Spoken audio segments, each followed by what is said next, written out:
All right, let's talk. We're diving into designing a unique ID generator, specifically the Twitter Snowflake.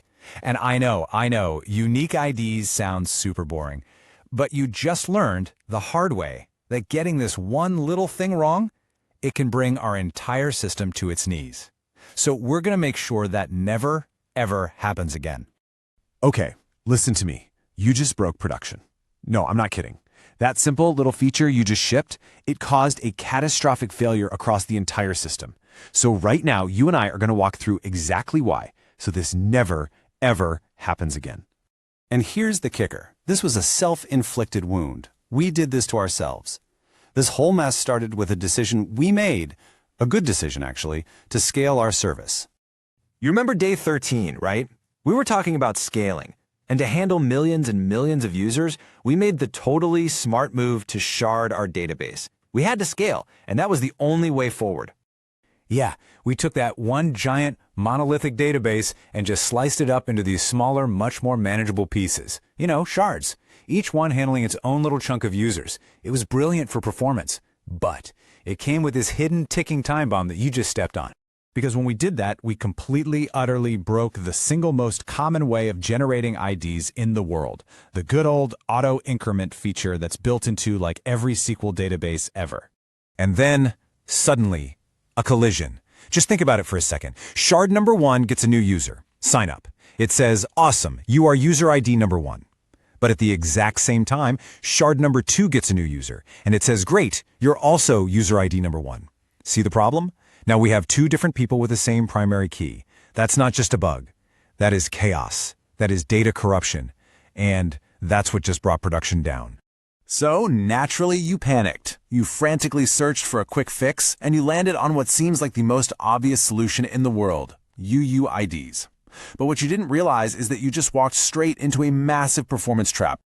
So a UUID, right, a universally unique identifier. It's this big 128-bit number that's pretty much guaranteed to be unique. You can spit them out on any server you want, no coordination needed, and the chances of 2 ever being the same are basically 0. It sounds perfect, doesn't it? A simple drop-in replacement. Okay, reality check. UUIDs are a terrible choice for primary keys in any high-performance system. They solve the uniqueness problem, sure, but they introduce 2 new, absolutely deadly ones. First off, size. We need a nice compact 64-bit ID. A UUID, it's 128 bits. It is literally twice as big. That way storage, yeah, but way worse, it makes our database indexes bloated and slow. Seriously, just picture a massive, heavy, clunky barcode that's just crushing your index.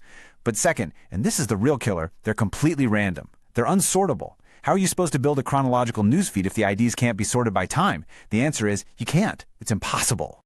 So let me be absolutely crystal clear. Don't. Ever. Let me catch you using UUIDs for primary keys in a high-performance system again. There is a much, much more elegant way to do this. In that answer, well, it comes from Twitter. They ran into this exact same problem, but at a ridiculous scale. And they engineered one of the most elegant solutions in all of modern system design. So here's the plot twist. Instead of just grabbing some random number or using some clunky central coordinator, we're going to build our own IDs. We're going to intelligently pack all the information we need into one single, compact, super efficient number. Let me introduce you to the Twitter Snowflake. It's a 64-bit integer, and it's perfectly engineered to be unique, to be sortable, and to be crazy fast to generate. This is not that clunky barcode we talked about. This is a sleek, efficient masterpiece. Now, the really cool part is how this thing is actually built. It's not just some random number. It's a packed structure of carefully chosen data. Let's break down its anatomy. I want you to think of it like snapping together glowing neon Lego blocks. We're going to start with a big blue block for the time. Then we snap on a green block for the location, and we finish it off with a little pink block, a sequence number, to handle the edge cases. Okay, so that first and biggest piece, our blue block, that's the timestamp. It's 41 bits, and it just represents the number of milliseconds since some custom start date, our epoch. Now this is the most important part. Because the timestamp is the biggest chunk of the ID, all of our IDs are now naturally, automatically sortable by time. And yeah, I know what you're thinking. On day 20, we went on and on about how server clocks are unreliable.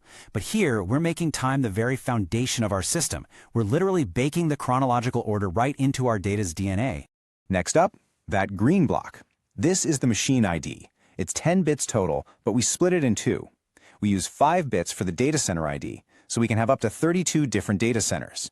And then we use the other 5 bits for the machine ID itself. That gives us 32 machines inside each data center. This right here is how we solve that collision problem from the beginning. No two machines will ever have the same combined ID, so they can't possibly generate the same snowflake. And finally, that little pink block, the sequence number. This is a 12-bit counter that handles the really tricky edge case. What happens if one single machine needs to generate a bunch of IDs in the exact same millisecond? Well, this little number just ticks up for each one. 1, 2, 3, and then it resets back to 0 at the start of the next millisecond. It's the final piece of the puzzle that guarantees absolute total uniqueness.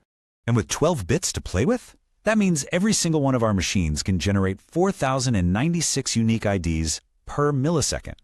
That is just an insane amount of throughput. So let's just step back for a second and appreciate what we've done here.